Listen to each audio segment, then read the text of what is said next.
Before learning any technology, one has to be curious about it. Researching before starting to make a learning path is very important. The basics are essential in understanding the overall impact of that technology in the IT industry. Start with the ABCs of cloud computing, then learn about networking fundamentals like how devices connect and communicate with each other, and then get comfortable with Linux command line interface and shell scripting at the same time. After doing all these things, move on to getting certified on one of the cloud platforms like AWS, Azure, or GCP. All this sounds easy, right? Now let us know the details of mastering the cloud fundamentals in this video. This video should serve as a learning path for you guys to get started with cloud computing. Let us take a look at the agenda for today's video.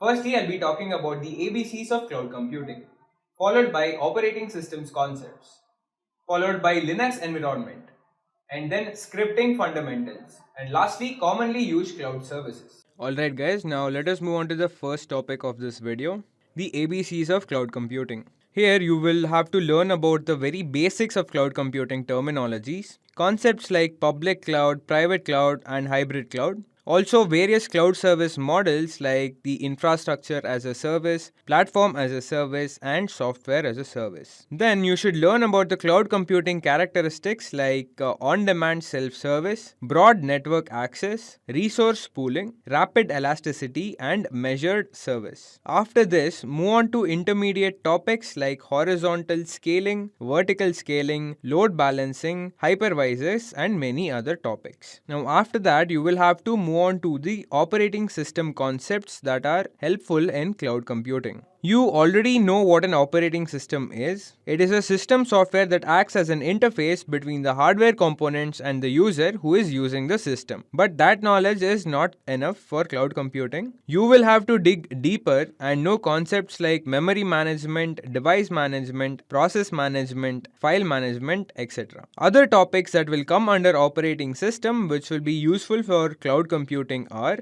process scheduling, scheduling algorithms, multi-threading, virtual memory, file systems, input-output softwares, security, etc. Now, after learning the basic concepts of the operating systems, you will move on to the Linux environment. Linux operating systems will have a high priority in the infrastructure as a service platform. And most of the companies that work with web applications choose Linux operating systems. For example, Amazon Web Services and Google Cloud Platform are also built around Linux concepts.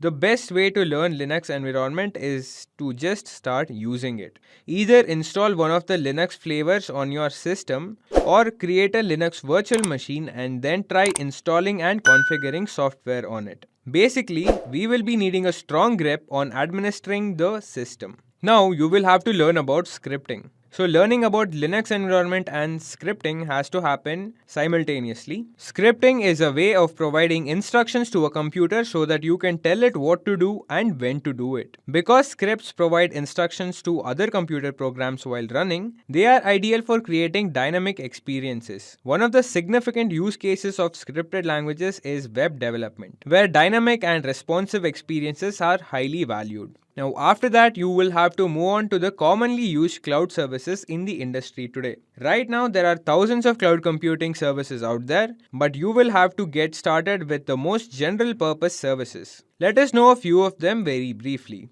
Amazon EC2. It is basically a virtual machine provided by Amazon.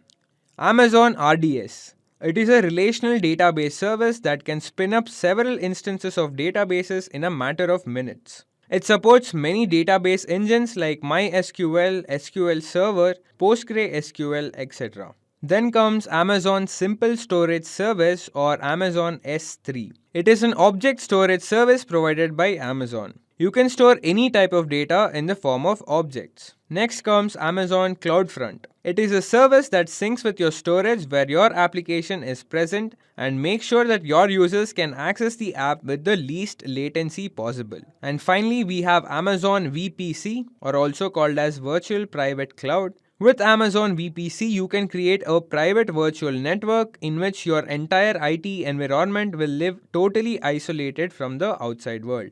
This way, your information is free of exposure. So, learning about these 5 basic fundamental cloud services will kickstart your knowledge on cloud computing services overall. Thank you for watching till the end, guys. Have a nice day. Just a quick info, guys. If you want to make a career in cloud computing, then Intellipaat provides an advanced certification on cloud and DevOps by IIT Madras. This course is taught by industry experts and IIT Madras faculty. This course is designed to upskill and land your dream job.